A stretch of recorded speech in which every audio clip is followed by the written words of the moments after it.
Hi, everybody. Welcome to another Authors at Google. He's the Department Chair of Food Science and Technology at Davis, the Editor-in-Chief of the Journal of the American Society of Brewing Chemists, and author of several books on beer and brewing, and one on soccer. He's served as quality manager for Bass in his native England, and has published widely on beer, researching questions ranging from the practical beer carbohydrates and diet to the analytic, such as the degradation of beta-glucan during malting and mashing, the role of beta-glucanase. Also from the investigative, recent progress in our understanding of beer foam to the purely existential, sourcing the soul of beer. Here today to discuss his recent book, Grape versus Grain, Dr. Charles Bamforth.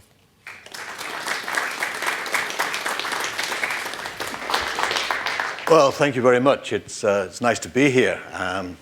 And I see you've got one of these books. This book, if you ever go to Amazon.com, I used to tell the story, if you go there and you put in the name Bamforth, you come up with 3 books. One is on beer, one is on soccer goalkeepers, and one is on sexual morality. And I wrote 2 of them. Somebody once said to me, well, you've never written a book on beer. But there was a book on goalkeepers. That's all I wanted to be when I was a kid, goalkeeper for a certain soccer team in England. But these days, if you go to Amazon.com and you look up this book, Grape versus Grain, which is a completely unbiased comparison of wine and beer for their history, sociology, scientific complexity, technological achievement, ability to pair with food, and their ability on their impact on your body, completely unbiased. There is a winner in there. But if you go to a recent review on Amazon.com, it said that Charlie Bamforth is a lunatic. And he said, this is the sort of thing that incites genocide. And he should know, said this guy, because he had 2 degrees in winemaking. Actually, Amazon.com took off that review, which I thought was dreadful, because it's a hell of a way to sell books. So if you want to agree or disagree with that, you need to read this book. What I want to do today is to talk about beer, about this proud history, and about some of the basic science and technology and what goes into making the world's favorite beverage, the drink of moderation, a celebration of fermentation. I think it was Ralph Waldo Emerson who said, God loves fermentation just as dearly as he loves vegetation. And beer is surely the ultimate fermentation product. It has, of course, been around for around 8,000 years. And we can go back to the Fertile Crescent, what is now modern-day Iraq, to find the first vestiges of beer. Around the countryside following goats, taking goats from A to B, trying to find bits of bags they would carry raw barley to eat. And if you know that it's kind of astringent and you know it hurts you to bite into it and you break your teeth, somebody got it wet and it started to sprout, and when it sprouted it got softer. They didn't know what bean sprouts tasted like, but they liked the taste of this sprouted grain, and it was somewhat more nutritious because it was more easily assimilated by the body. And then somebody found you could dry it and bake it into a bread, and it tasted really nice. It tasted like malted milk balls. Not that they knew what malted milk balls tasted like, but that's what it did taste like. So they liked this, and they found that if this was crumbled in a jar and left and got wet with water and left for a period of time, strange things happened. And suddenly, if they drank this liquid, it gave them a warm and cozy feeling, and they were happy as well as thriving. And of course, this was the first beer. So they stopped following goats from A to B. They stayed put while they grew the barley and they sprouted the barley and they made the bread and they crumbled it and waited for this wonderful liquid to develop. And so they put the tents into a ring that became a village, and the villages became towns, and the towns became cities like San Francisco. So the whole basis of civilization is because of beer, ladies and gentlemen. So let's not knock this wonderful product, which has been such a part of society for so long. I'm fond of telling people that, beer's been used in many communities and many societies for many different things. It's been used as for drinking, of course. It's been used to mix medicines. It's been used as a shampoo. It's been used as an enema. It's been used as a douche. When I actually said that to a group of students at University of California, Davis once, the Regent scholars, the finest students on campus, la creme de la creme, this little guy at the back put up his hand and he said, "What's a douche?" And I said, well, it's damn nearly an enema. But he still didn't get to know what I was talking about. I recommend you drink it, okay? Just drink it and enjoy it, ladies and gentlemen. But it has been around for so long. The history of this country can be linked to beer, ladies and gentlemen. And you've probably heard the story of the Pilgrim Fathers landing at Plymouth Rock. Why? Quote, because our victuals were much spent, especially our beer. They ran out of beer, ladies and gentlemen. That's why they landed at Plymouth Rock. So when you celebrate, in this country, whatever you celebrate, to remember this wonderful occasion, drink beer. Don't drink other types of beverage. Drink beer, ladies and gentlemen. Now, beer, of course, is far, far more complicated than other sorts of alcoholic beverage, which I shall name at random, for example, wine. You know, what have you got with wine? You've got basically red, white, and pink. Okay? Occasionally there's a few bubbles, but usually it's kind of red, white, and pink. But with beer, we have a rich diversity founded on the fact that it's based on grain of various types, especially barley, but also others as well. It's founded on the selection of the correct water, which has a phenomenal impact on the quality. We worry about the yeast. We're not using any old yeast. We have to have the right yeast for the right beer. And, of course, we have that wonderful material called hops, the spice of beer, which is, well, what else can you do with hops other than make beer with them? The ancient Romans used to put them into green salads. Don't recommend that. Stick to the spinach, ladies and gentlemen. Better. Stick to the spinach. Hops, raw, leafy form, not very palatable. I've had aftershave lotion made out of hops. My wife threw it away with one splash. Just threw it away. Aromatherapy oils made out of hops, ladies and gentlemen. If you put hops in a pillow and sleep on them, you dream of the person you love, apparently. Well, that doesn't work. Either that or I married the wrong woman a number of years ago. She knows I say that. But make beer out of them, ladies and gentlemen. They provide the bitterness, that is, the resins provide the bitterness, and the oils provide the aroma in the beer. Okay? The closest relative of the hop is marijuana, cannabis. Okay? The resins there have a different impact, I'm led to believe. The resins in beer provide bitterness. The more hops, the more bitterness. So the hops in this country come down mostly from Oregon, from Washington State, and to an extent from Idaho. And they are a wonderful product. They provide this bitterness and the aroma. If you put all the hops in at the start of the boiling process, that's when they're added traditionally, you lose a lot of that aroma. So the skill of the brewer is adding the hops at exactly the right time to deliver the right type of hoppy character. For lagers, a so-called late hop character, where you add the hops late in the or some of the hops late in the boil to preserve some of this aroma. And for great ales, like English ales, he said in a biased way, then a proportion of the hops is added to the finished product to give this complex dry hop character. If you want some examples in this country where you can get some of these characters, try something like Stella Artois for a late hop character. It's a wonderful late hop character. Or for a dry hop character, then go no further than Sierra Nevada. The Sierra Nevada Pale Ale is a classic example of this dry hop character. So straight away we see some of this tremendous beauty of diversity that you have. And I've just considered one thing so far, the time at which you add the hops. And the hop variety as well will have a phenomenal impact. In this country, something like Cascade that Sierra Nevada used, it gives a sort of a grapefruit-like character. If you go to a Czech-style lager, then you probably get a hop variety like Sarts, which gives a very fine, refined hoppy character. You can get that same character in a Thai restaurant if you drink Singa lager. So the hops provide this diversity. You know, and the hops are grown in the world in exactly the same latitudes as the finest wine grapes. They're in the same latitudes, ladies and gentlemen.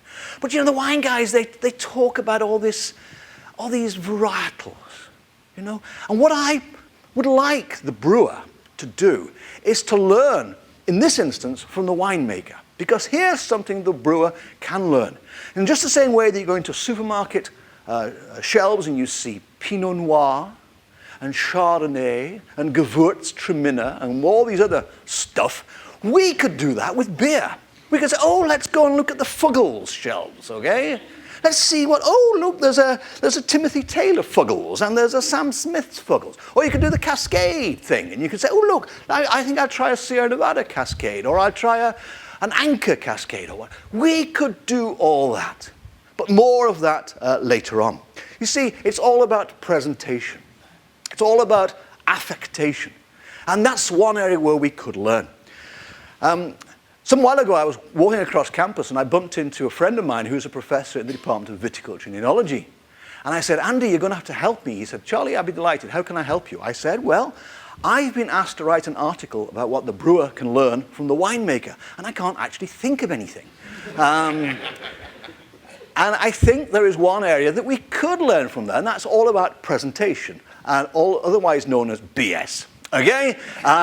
We could play that card, but we don't, because we are good, honest, forthright brewers, and that's what we are about. Okay, so the soul of beer is malted barley. Okay? And straight away you've got to realize, that we're dealing with a complicated product now. You see, to make wine, what do? You crush grapes. Okay? I mean, tread a few grapes and wait. And what do you do for the rest of the year? You drink beer. Okay? Okay? But if you tread grain, all you get is sore feet, ladies and gentlemen. You see? So we put the same effort into worrying about the agronomics, and the finest malting grade barley is grown in places like Idaho and North Dakota and Canada, of course, in the prairies.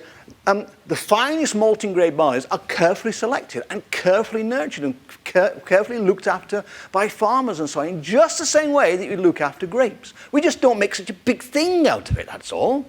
And it's done on a much bigger scale, okay? But we have the same biological diversity. We have the same seasonal variation. But we don't use excuses like vintage. We don't do that. We try to achieve consistency. Every time we're looking for consistency. So that every time you have a batch of a given beer, it should always taste the way you expect it to. Okay? If August Bush goes to the brewery at Fairfield and says, this beer doesn't taste too good, they can't say, yes, but it wasn't a good year for the malt or the hops. There are no excuses. A guy emailed me some while ago and he said, why do you keep talking about consistency? I like surprises. I said, when you go to fill up your car at the gas station and the gas doesn't work and the car doesn't drive, do you like that surprise? Why do you expect a surprise with beer? Have what you expect, okay? What other product do you know where you have to test it before you're prepared to accept it in the restaurant? Okay? You know, along they come, you know. Yes, sir. Oh, yes, sir. Fine choice. Yeah. And take, you know, you don't have a mashed potato and they go, yes, or, you know, a little bit of pork. Yes, that's okay. Why? What affectation is that? That's ridiculous. Anyway, I diverse. I'm going off the point, which is all about the fine grain that we spend months in producing the correct malting barley. And then it's got to be sprouted. And it takes more than a week in the malt house to convert the barley into a form that the brewer can use.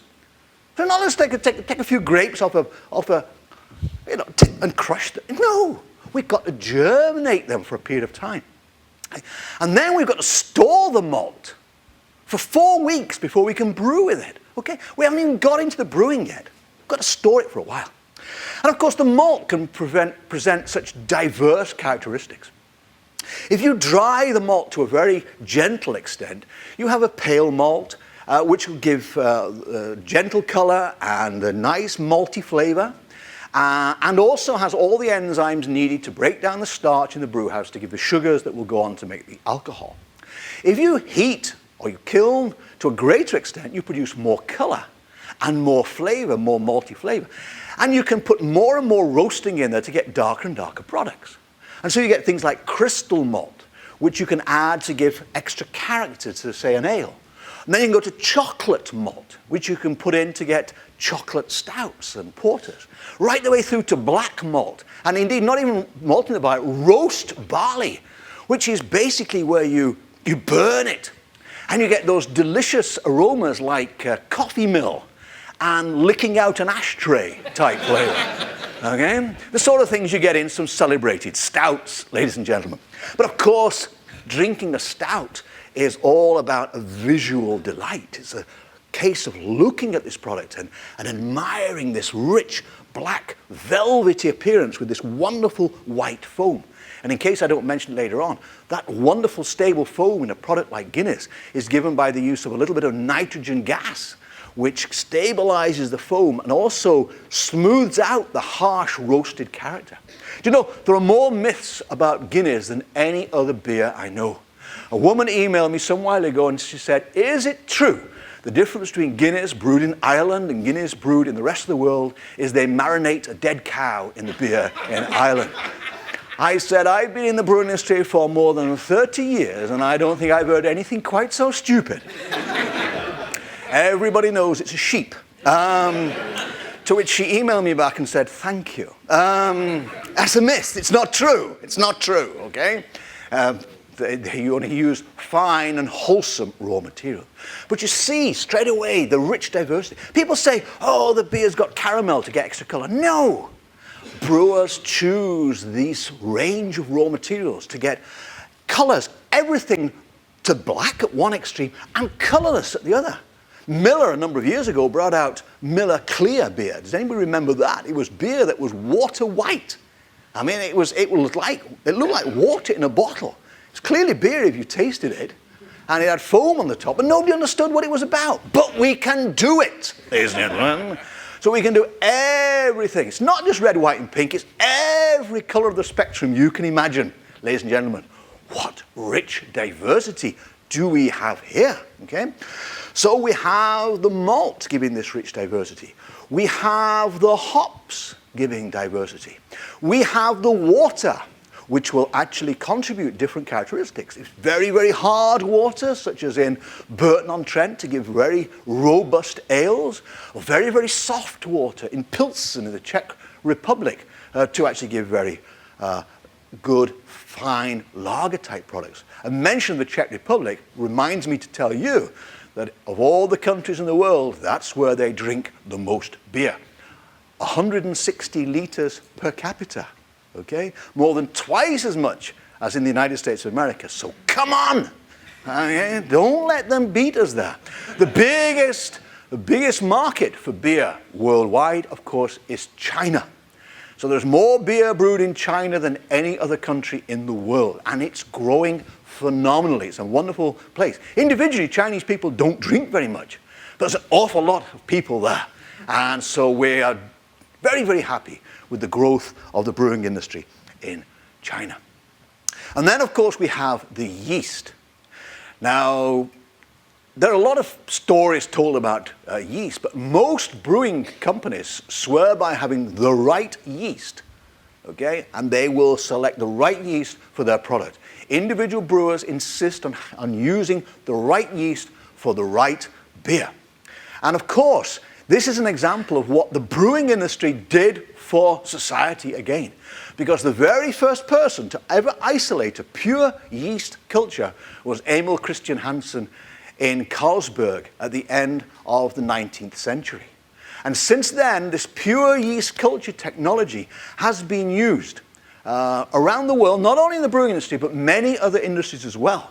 If you think of modern biotechnologies with the pure yeast culture, it all is based on work that was first done in the brewing industry. It was the brewing industry, ladies and gentlemen, that gave us the concept of pH. A guy called Sorensen.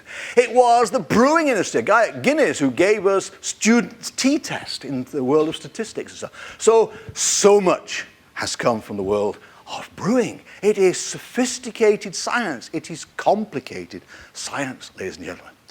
Not only Saccharomyces, ladies and gentlemen, there are other organisms also that go into the production of certain types of beers.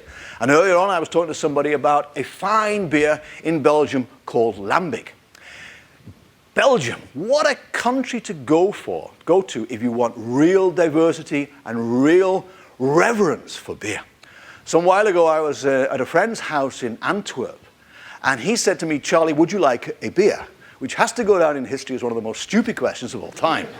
Sure, I'd like a beer. He said, "Well, what would you like?" I said, "Well, what have you got?" He said, "Well, I've got," and he started reading them off. And I said, "Well, 10 minutes later, what was the first one you mentioned? I'll have that." And he went away, and he'd gone for about 15, 20 minutes. I said, "Guido, the beer," he said, "I'm finding the correct glass." He would not give me the beer unless it was in exactly the correct glass for that beer. That is reverence, ladies and gentlemen. That is what we should see throughout the world of brewing. And when you go to the restaurant with a guy doing this with the wine and so on, what have you got with the beer? You got the bottle plonked down on the table in front of you. You may not even get a glass. For goodness sake, ladies and gentlemen, this is not the way to do it. If you were ordered a Mouton Rothschild Chateau, you wouldn't expect them to take the cork out, you'd drink it straight out of the bottle. Why would you do it with beer? It's vulgar to drink the beer out of the bottle, okay? Put it in a glass. Why deny yourself this visual delight? One of the most beautiful phenomena ever seen on God's earth, the foam lacing the sides of the beer glass. Don't upset me. Don't let me expect to see any of you drinking the beer straight out of the bottle ever again. It's down market. But anyway, back to Belgium. And one of the styles of beer they have is something called Lambic. And Lambic is produced with what I described earlier as a vaguely indeterminate group of microorganisms, which happen to be what is ever inhabiting the brewery at that time. And so you have all sorts of interesting things, not only Saccharomyces, but you also have things like Brettanomyces, which delivers to a beer interesting characteristics such as barnyard, mouse urine, and so on. Not only that, these organisms are churning out acids, giving a real sour flavor. So these products are a challenge. But how do they present them to you? In wonderful ways, by adding things like cherries. And so you have creek, and you have peaches, pêche, and black currants, cassis, and raspberries, framboise. And you can, if you've got a corkscrew, this is a noble use for a corkscrew, because there's a cork in these bottles as well as the crown cork as well. So enjoy these, a wonderful postprandial exercise, ladies and gentlemen. An example of diversity. People over the world have put several things into beer very legitimately to introduce character and different qualities. In Mexico, they're very fond of using tomato juice and Worcestershire sauce and lime and salt and so on. And big brands coming out of some of the big companies in this country are beers mixed with tomato juice and clamato and so on. Interesting. There's some that don't appeal to me. I'm not big myself on chili flavored beer. And I think back to a time that somebody gave me a beer which had got ginseng, guarana, and caffeine in it. And I took one sip and went like that. And they said, "Charlie, it's not for you." I said, "Well, why did you give it to me then?" But each to his or her own. Occasionally, people have the effrontery to say to me, "I don't like beer." I said, "No, it's not that you don't like beer. You just haven't found the right beer for you yet. It's there somewhere, because there is a beer for everybody." So, diversity of raw materials, control over the brewing process. This is what brewers are all about. And it's not all hell let loose for a short few weeks. otherwise known as the crush. We have brewing 24 hours a day, 365 days of the year. Now that is a crush, ladies and gentlemen, a serious crush, and really efficient and really sophisticated. So when we talk about the quality of beer, then there's so much we can talk about. And you imagine, first of all, you look at the package. The package has got to be absolutely right, okay? And brewers put a lot of effort into the package. Why? Because it is the most costly part of a bottle of beer, okay? The most expensive part of a bottle of beer is usually the bottle and putting the beer into the bottle. Second only is taxation in many parts of the world, which I may get back to later on, because it's a very sensitive topic, taxation. But so you look at the bottle, it's got to be the right bottle. And these days, some of you, I know you pose with it. You pose with these things. Slices of lime in the top. Give me a break. But pour it into a glass and make sure it's a clean glass. And so what do you see? You see the foam. Okay? Now, there are many fine carbonated beverages in the world, sodas and so on. And there are some interesting other types of alcoholic beverage with lots of carbon dioxide in them, like champagne. But with beer, you produce the foam and you keep it. And that's because there are materials, surface active materials, which stabilize the bubble walls. Okay? Proteins from the grain and the bitter acids from the hops. The resins from the hops, they help stabilize the foam. Another good use for these resins. And the more bitterness and the more malt, the better the foam. And the more carbon dioxide, the more foam you produce. And if you put nitrogen gas in, you get a stable foam. And then leave it a while. Don't be too hasty to drink it. Leave it a moment or two. And then you'll see the texture of the foam changes. And now it will start to lace the side of the beer glass. Cathedral windows of lacing as you slowly and generously sip this liquid, which is like an angel weeping on your tongue. It's just wonderful. And admire the foam. And if you have a foam, people are prepared to say that a beer with a foam is better. Psychologically, they are so impressed by this foam. There's a downside. That is, do not have a dirty glass. Do not have a greasy glass. Always wash your glasses at home with hot soapy water, but then rinse them. Do not dry them on a dirty cloth. Let them dry naturally. And gentlemen, if you've got a mustache, get rid of it, okay? If you've got this hideous growth on your top lip, this grotesque mess of hair, all is going to happen is that all grease, you have a burger and fries and all this grease is just going to stick on that and it's going to drip off and kill the foam, okay? Do you ever wear lipstick? Never wear lipstick, because that also will kill the foam, okay? So there are more problems with foam negative materials than there are with a shortage of foam positive materials. So, it's all about cleanliness and hygiene and put it in a glass. It's just so important. The color which comes from the raw materials I've already described. Now, some people use what we call adjuncts. Not only use malt, but they will use certain types of alternative sources of carbohydrate. Occasionally in the world, they are used because it's cheaper. But often these adjuncts are used for quality reasons, and they're actually more expensive and more demanding to use them. And a classic example would be the use of rice in Budweiser. Budweiser, the traditional grist, has got a significant amount of rice in there. It's not any old rice, it's carefully selected rice, it's carefully milled in Arkansas and in California at Woodland. And it's put in there because it gives a lighter, gentler flavor. It takes some of the harshness of the malt away, and it gives a lighter color. Okay? It is more expensive to use it because they have to cook it separately in the brew house, but it's used for good reasons. It is, I'm led to believe, the single biggest use for rice in the United States of America to go into making Budweiser. And it's there for very, very good reasons. So don't necessarily knock these products. There may be other reasons why you'd want to use them. Did you know, for example, that there are beers now based on sorghum? And the reason for that is that some people are sensitive to wheat proteins and also probably to the barley proteins as well. So if you suffer from celiac disease, then there is an argument that you should not be drinking beer. But you can drink beers based on sorghum. And so again, look at all this diversity. Look at all this range of products that we've got. So the clarity of the product has got to be right as well.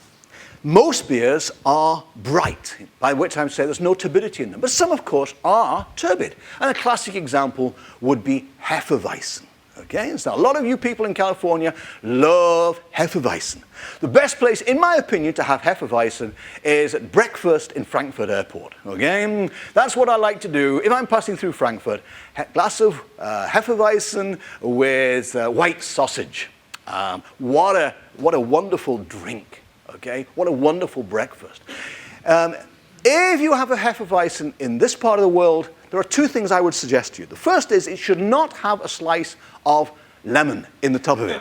That, ladies and gentlemen, is a foreign body, which you are perfectly entitled to take out and throw it at the nearest person. Okay?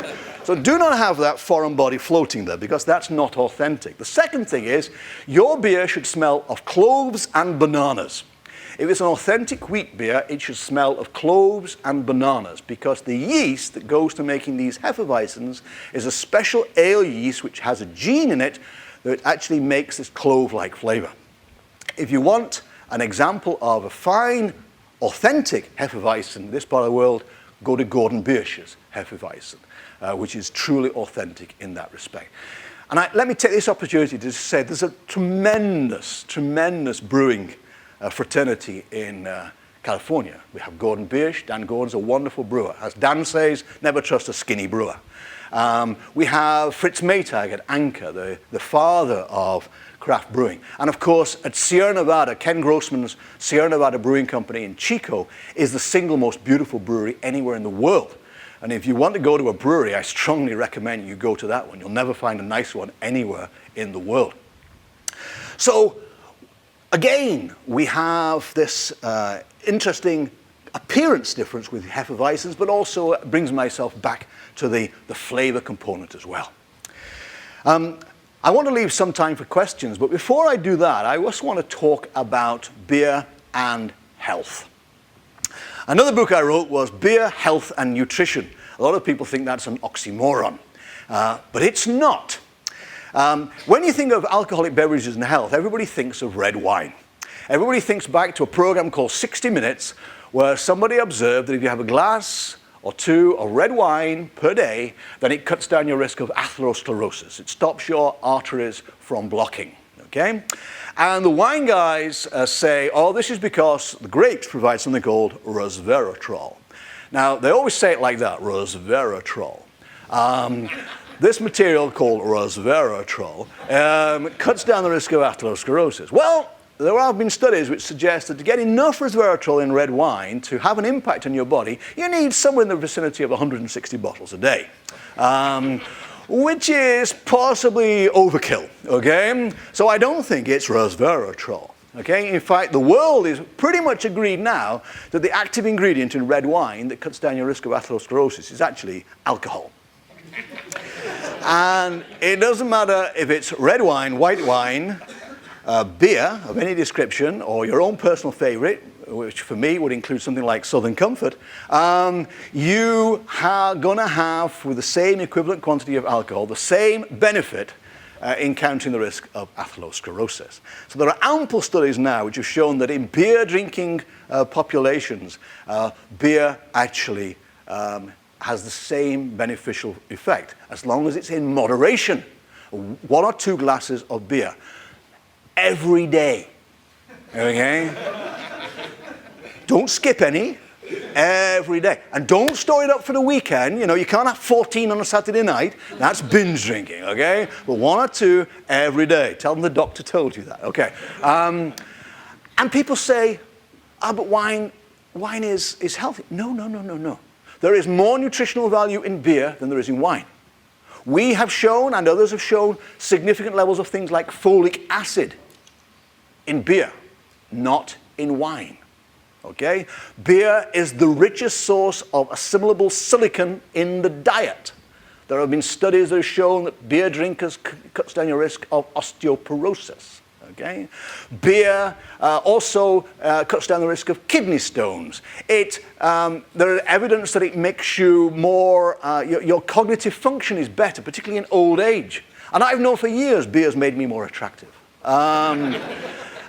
Beer does contain soluble fiber. It contains prebiotics. Okay, there's a downside. It makes you fart, but at least you know you're alive. Okay? So beer has got nutritive value in it. People say, but still wine is healthier. People who drink wine are healthier. Yes, probably. People who drink wine eat lettuce leaves. They exercise. They have got more money to spend those ridiculous prices on wine, so they have access to health care. Of course they're healthier. People who drink beer are slobs. They watch ball games. They eat burgers. You know? There was a study some while ago in Copenhagen, and they saw what people were buying in supermarkets. People who were buying wine were buying, I don't know, tofu and low-fat yogurt. People who were buying beer were buying red meat burgers, cigarettes, you know. If they weren't drinking the beer, they'd be dead by now. It's only the beer that's keeping them alive. But then people say, well, what about the beer belly?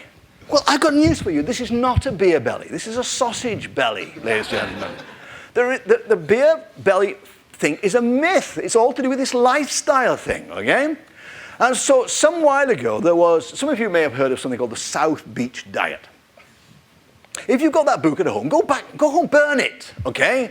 Because in it, what it said beer is the most fattening food there is. Why? Because beer contains maltose, which is the worst sugar you can have. So I emailed the author and I said, dear sir, have you ever heard of an interesting phenomenon known as fermentation? Now, in this phenomenon, yeast converts maltose into alcohol. There is no maltose in beer, okay? Yes, there's alcohol because alcohol is the single biggest source of calories in any alcoholic beverage.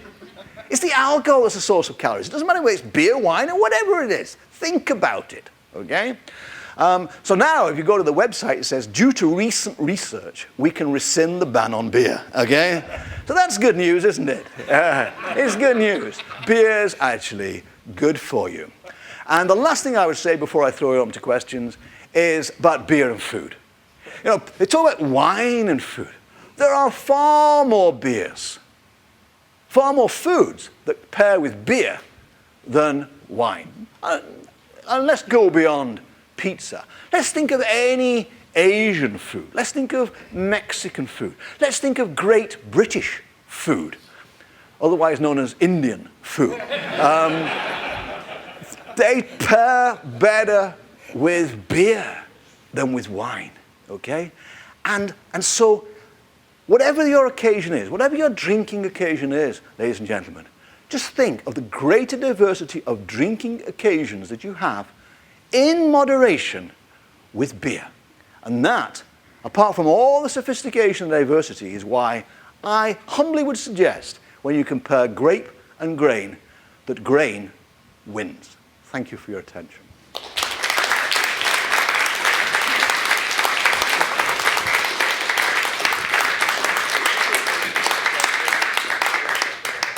Okay. So, questions?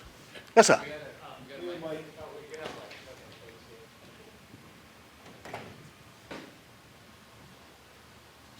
Line up, line up. Yes, sir. Okay, so I actually have two questions for you. The first is concerning Michael Jackson. He, sort of turned me on to the fact that beer was actually good maybe 20 years ago or something, and had a tremendous impact on sort of a generation of us. And I just wondered if you had anything to say about him. We're talking about the Michael Jackson who was into beer, not the guy not who the sings. pederast. Yeah. No. Michael, I think Michael Jackson did a number of great things for beer, and I think in terms of his role in publicizing the merits and the diversity of beer, I think he did a great job. I think sometimes he let himself down, and I don't want to speak ill of the dead, but I mean I think he sometimes portrayed himself as possibly going to extremes. And it's very awkward for me because, as I say, I've been in the brewing industry and in practical brewing and brewing education for more than 30 years. And early on it was mentioned I used to write about soccer. I did. And for 15 years I wrote about soccer as a part-time sort of writer in England. And I would never deem to tell the England soccer manager what team he should choose. He was the expert. I was an observer. And I think if we regard some of the beer writers as observers rather than necessarily being authoritative of what's going on in the brewing industry, then I think that we can come to understand and respect one another. Okay. And then the other question I had concerns Belgium and Belgian beers. Every year for the past few years, I have gone to a conference in Antwerp around Christmas time, Right. Because it's a very important, Java conference, and Of course it is. it's important that I attend it. But I always, make it a point to course. visit the local brewing establishments while I'm over there, and I sort of had a chance to, sample the spontaneously fermented lambics and all that. But so I had an epiphany last time I was there at a place called Culminator, drinking an aged, I think it was Festvleteren or something like that. So I just wondered if you had any more kind of advice where I might go to seek my next epiphany. Well, go back to the conference next year. There are some great beers all over the world, and you'll notice I've not actually said much about what my favorite beers are because it really depends on where I am and what I'm doing. I think you mentioned the word aged. And one thing I perhaps could have mentioned earlier on is that most beers are never better than when they're first put into the package. The fresher the beer, the better. And, this is because beer oxidizes. And so the best thing you can do is avoid the oxygen and keep the beer as cold as you can to preserve the shelf life. Some of the more alcoholic beers, they probably do age like some wines do, and you get some interesting flavor changes taking place. But most beers are never better than when they're first packaged. And so when you're looking for beers that are important to this country, the chances are that a lot of them are probably not tasting as they should and they would close to where they are brewed. So my advice to you is, sure, if you want to taste Belgian beers, the best place to do it is in Belgium. Or a company that brews according to Belgian style in this country. And we all know of one of those brewers in Colorado. The other thing about beer flavor that makes it change is light. If you expose beer to light, these wonderful bitter compounds, they are prone to degradation. They break down to give the delicious aroma of the skunk. Now, some people actually confess to liking skunky flavors. These are presumably people who have a pet skunk at home, and they are intimate with it by night. Personally, it doesn't do for me. But if you got beer in a green glass bottle or a clear glass bottle, it is prone to skunking, unless the hops are modified. And a well-known a big American brewer have pioneered the use of special hops in this country that don't go skunky. Yes, sir. So I have a feeling I'm not in a friendly place right now. You're a wine drinker. I'm a wine lover. Oh, yes. right. Oh, yeah.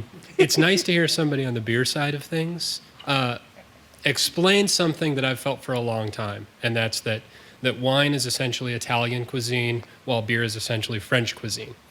In Italian cuisine, you take simple ingredients, don't mess them up, just throw them on a plate, serve it. French cuisine, you take ingredients, you cook the hell out of some of them, you coat it in a nice sauce, you put it on a plate. They're equally as good in the long run. One is just taking a more natural expression of the place and location and time, and the other one is taking a whole bunch of ingredients such as rat's meat, which is where we came up with hollandaise sauce, for instance, but that doesn't mean it tasted bad. At the end of it, it still tasted wonderful. I just wanted to say thank you. Okay. I don't agree with you. No. Well, but I think they're all very valuable points. Thank you. And it's your other thing that I was going to say was regarding food and wine pairing.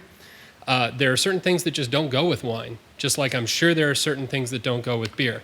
Mustard, I don't care who you are, you cannot pair wine with anything that has mustard in it. But beer is wonderful with mustard. So you have to drink what's right for the meal, I guess. Oh, and you have to drink what's right for you. Of course. Thank you. Another sort of wine-related question. What do you think of the naming barley wine? I mean, you must hate that name. No. Let's dissuade ourselves of the fact that I don't like the word wine. Actually, but if you could just give the talk about that name, because I've always found that name very interesting, like why it came to be. Because it is a product which has got an alcoholic strength which is comparable to that of most wines. So a barley wine, I'm thinking of examples in the UK, they're about 10% alcohol. So they're quite alcoholic. And they're consumed in relatively small quantities, in small bottles called nips. In fact, my wife she's not a particular lover of beer and doesn't drink a lot of beer, but she does like a barley wine. Even more so does she like a product called Mackerson Sweet Stout, because when our son was born 28 years ago, she was given it in the hospital. Now, that's a far-sighted thing to do by the British health system in those days. But barley wines historically are made by a fairly concentrated wort, which is boiled to a great extent, so you concentrate up the sugars and develop some more color. And then they're fermented, and then these very high sugar concentrations, you tend to produce a lot of esters, a lot of fruity flavors. And so if you have a barley wine, it's going to be very fruity, a lot of banana-like character and pear character and so on. And similar characteristics to what you have in wine. But you've got the added maltiness and some hoppiness as well. So there's a richer diversity of characteristics in a barley wine than there is in a wine. But they're called barley wines probably because of that strength. Hi. Hello. So I think I'm also not in a very friendly place.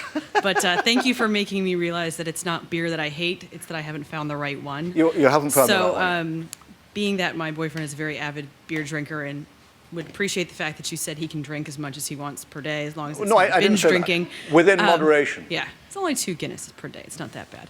But what would you suggest I do to find the right beer? Because I don't really particularly want to slog through hundreds of different types of beer, hating everyone. Well, but I don't know why you would hate everyone. Yeah. Have you ever been to England? Sadly, no. Well, go to England. Okay. And go into a nice traditional English pub and have a traditional English ale straight out of the cask and enjoy. Okay. Thanks. Make sure it's not raining, though. Hello. Hello. You've talked a lot about the grain contributing to the beer. There were other alcohols made from grain, like whiskey, and I'm wondering how they fit into the grain versus grape. Yeah.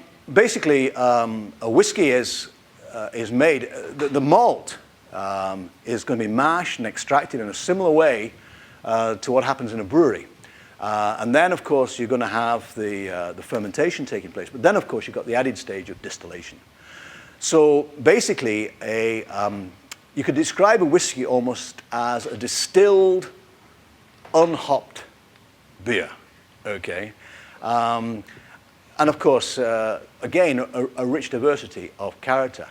With whiskies, obviously, sometimes you're going to get age characters developed by aging in barrels. And, of course, that happens in many wines. It also happens in lots of beers in the world as well, this aging taking place, the phenolic characteristics as well. So, I find it hard to compare, and I don't want to compare whiskey and beer. They are both excellent products.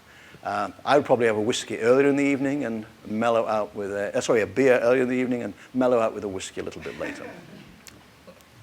I might even have a glass of wine occasionally. Hi. I'm a big Belgian beer fan, and You're a big what? Belgian beer fan, and I've noticed I've kind of gravitated towards the southern part of Belgium, like the Wallonia region. They seem to have drier, more carbonated beers or ales versus like the Flanders section. I'm wondering, why is that? Is it just the... I don't think I'm not the right person to answer that question. Okay. There are so many beers all over the world that I don't think there's enough hours in the day for me to spend all my time wondering about the actual ins and outs of these different regional differences. Yeah. There are regional differences in so many countries. My home country, the UK, there are big differences. You find the ales in the south of England tend to be flat, no foam, very strong hop character. The further north you go, the sweeter they become and the more malty and so on. And so these differences are going to exist everywhere in the world. I would address that question if I was you to a Belgian beer expert. Okay. Oh, one more quick one also. I noticed that the trend is also coming towards the U.S. There are more microbreweries that are kind of doing the Belgian style. Yeah. Why do you think that there's so few really good Belgian imitations, if you want to call it? You know, there are a few good ones, but it seems to be pretty sparse compared to like German and English. English and Yeah. I don't know. Probably because there are fewer people coming from that heritage and tradition over here. I mean, a good friend of mine, Peter Bouchard, is a brewer at New Belgium. He's a bona fide. He died in the world Belgian. You know, a lot of the heritage that people have been trying to discover over here has been, with the craft brewing revolution, has been an English heritage. And dare I say it, and I do upset the craft brewing industry sometimes by saying they've gone one step too far sometimes, you know. Some of these beers simply are too hoppy, you know, earlier on I was talking to somebody about drinkability. You know, sometimes I'm presented with some of these really hoppy beers, and I take a sip and I go, oh, how am I going to finish this? If you go to look at the really great ales, and I'm prejudiced, I guess, in somewhere like England, they're not ridiculously hoppy. They're a fine balance of malt and hops. And I think that is something that is to be prized. And I don't think there's a simple correlation between the intensity of flavor and quality. You know, a lot of people come to me and they say, you know, well, when I first came over here from England, they said, you know, you got over there and the beer doesn't taste of anything, you know, it's weak. And, well, the first thing to say is the alcohol strengths in America are higher than they are in England, significantly. Many people in this room would not realize that if you compare an Irish beer, Guinness, and Budweiser, there's more alcohol in Budweiser than there is in Guinness. And they say they don't taste of anything. Well, that's not true. They do, but they're gently flavored. But you know, the gently flavored lagers are some of the hardest beers to make in the world because you can't hide any defects in them. And that's why something like freshness and flavor stability is so important in a North American lager. Because if there's a defect, a flavor deterioration, you're going to see it there before you're going to see it in a robust stout. So I think that, you know, one of the things that I do feel really strongly about is that brewers should stick together. I think the wine guys have done it much better. You know, everybody celebrates wine. They don't attack one another. And when I see big brewing companies attacking one another and being critical about them, when I see the craft industry attacking the big guys and so on, it's not serving beer well. You know, and it's stupid because the big guys approach brewing in a very conscientious way, in a very skilled and talented way. And the craft brewers have their niche as well, and they do a great job, and there's room for all of them. Now, I think I diverted there from something you asked me, but anyway. Okay, great. Yes, so you mentioned the difference between Guinness in Ireland and Guinness elsewhere in the world. And so if it's, you know, I've had that experience of having Guinness in Ireland or even Guinness in the UK and coming back here and being very disappointed. So if it's not the sheep, then what is it that makes the difference? You know, the chances are it's basically distances traveled by the product and the age of the product. You know, if I'm in Ireland, you know, that's the only thing to drink is stout. Whether it's Guinness or Beamish or Murphy, whatever it is, it's the thing to drink. And you know, if I'm in the UK, I'm going to be drinking an ale. If I'm in a baseball stadium in Sacramento, I'm not going to want to be drinking Guinness or Bass Ale. I'm going to be, you know, with my jalapenos, I want to be drinking a nice cold lager. Because it's kind of hot outside as well. So it's horses for courses. But it comes back to the point I was making earlier on. You know, the beer doesn't travel desperately well. And the chances are that if you've encountered a beer that's a long way from home, even if it's been brewed somewhere else, still traveled a fair way, then it's not going to be at its peak. You know, I got to be careful because I know I'm being filmed, but there's a very famous beer in a green glass bottle. And a lot of people say to me, what's it supposed to taste like? And the fact is, it depends on how much light it's been exposed to or how old it is, then it's going to taste very differently to what it would do on tap in that big airport in Europe. And so, you know, to me, that's a problem. I firmly believe in consistency and having a beer taste the way I expect it to taste. First of all, thanks a lot for coming and also for the host inviting you. I really appreciate all the things you had to say. And I definitely agree on the sense that it's how we present beer as Americans, how they get marketed, and how it, I don't know, it tends to be really crafted towards being like a male drink.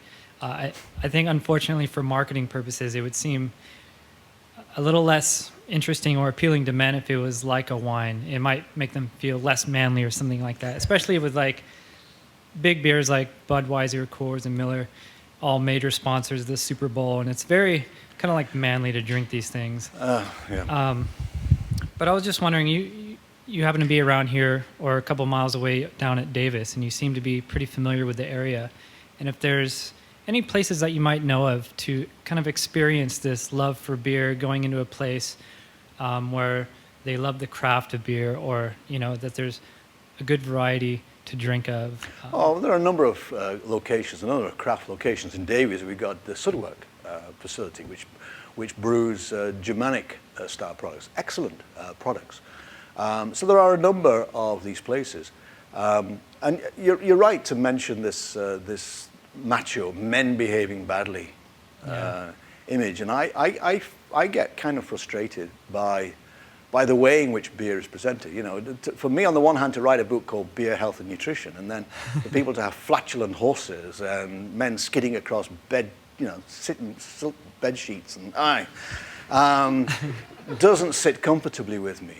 And beer is overtly pushed in that way, and I know the reasons why. My point is that I think that you can achieve a diversity and reach audiences you don't at the moment by positioning the right beer at the right people. So sure, target, don't alienate the young male crowd, but also interest other people in the diversity and the sophistication of products that are available, which has led you on to asking about, well, where can you go to sample different products? And you've got to be careful, though. In Davies, we have one or two places where, you got about 30 beers on tap. And I was interviewed in the San Francisco Chronicle a few years ago, and they said, you go into a place, there's 30 beers on tap, which beer do you have? And I say, one in a bottle.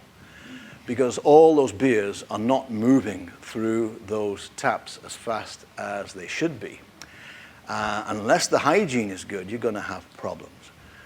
So you've got to be careful. It's good. So it's somewhere like Sudwork in Davies, you've got excellent beers. You can talk to the brewmaster, Jay Prahl, and he's got a diversity of beers and different beers at different times, Doppelbox and so on. And there's a real thriving culture there. I mean, I don't know this area. There must be the equivalent sort of place here. I used to love to go to the E&O Trading Company in Sutter Street in San Francisco. They don't brew anymore there, but they used to brew some wonderful beers, great diversity of beers, and they had a great brewer, Frank Commande, as well. That's a really interesting point you made, just really quick, so beer on tap is not necessarily better, because I think a lot of times we think, oh, I heard of this great beer, but they got it on tap in this one place, we should go there. No, not necessarily, because if the beer if it's fresh, and it's just been put on tap, and the person's got nice clean lines, and it's running through and so on, great. If I go in to one of these places, I always say, which is your best seller? I'll have that. But if you've got beer that's sitting there, and they don't clean the lines out. I remember going into a bar in Seattle some while ago, and I had a very well-known brand of North American lager, and the company endowed my chair, and it tasted of butterscotch. And I said, the beer's not right. And I can tell you, when it left the brewery, it would never have tasted like this. And the only opportunity is it's been infected with pediococcus in these lines. And of course, they weren't interested. What do I know? Just drink it and enjoy it. If you don't like it, choose something else. But there's a very famous brand of beer which was not presented to best advantage. By the way, microorganisms, beer is susceptible to spoilage by microorganisms, but not to a desperate extent. And no pathogens will grow in beer. You don't get E. coli on spinach scares with beer. Yeah? Yes, ma'am. Thanks so much for coming. Okay. My husband and I, a few years ago, discovered white beer, what is white beer? What makes that unique from other beers? And can you recommend one that's made here in the U.S. or locally, or just one in general? White beers, wheat beers. There are different genres of those, but white beer basically would be a wheat beer. So, I mean, you had that in Belgium, did you? Yes. Yeah. Yeah. Actually, a wheat beer, Yes. Anheuser-Busch brought one out not too long ago, and that was quite a respectable one. Again, these big guys, again, something I was talking about earlier on, the craft brewers have really, the revolution really generated a lot of interest in this country, and the big guys welcomed it, and it gave them an opportunity to show what they can do as well. And there's a tremendous new product development program going on in some of the big brewing companies, and some excellent, excellent beers that are brewed by company, and including wheat beers. So I wouldn't fight shy of going for one of those. Okay, thanks. Okay. So I won't pin you down to a favorite, but are there maybe 5 beers you could recommend that maybe we wouldn't have tried? I never answer that question. Any recommendations? Just anything that maybe we wouldn't be familiar with? It's really, I've done more than I normally do by making some recommendations today, So if I want to go for a Hefeweizen, I'd go for Gordon Biersch. If I want a pale ale in this country, I would go for Ken Grossman's Sierra Nevada. If I want a pale ale back home in England, then I would go for, on a bitter on tap, I'd go for something like a Shepherd Neame or a Gales of Horndean, and the list goes on. So it really is impossible. There's so many beers in the world. Coopers in Adelaide, Australia. Single lager drunk in Bangkok is delicious. The list goes on and on. So I really don't like to answer that question. There are some beers I'm not keen on. And I normally name those, but seeing as you're filming this at the moment, I'm not going to name them. But the camera's off. Go ahead. I don't like beers unless they are stouts, even stouts, in cans with widgets, lumps of plastic. I blame Margaret Thatcher, but that's a long story. Ales in cans with nitrogen and widgets are not my favorite. I've been told off for stamping my opinions on people, and far be it from me to stamp my opinion. It's what you enjoy. Thank you. That was our last question. Thank you, Dr. Bamforth. Thank you.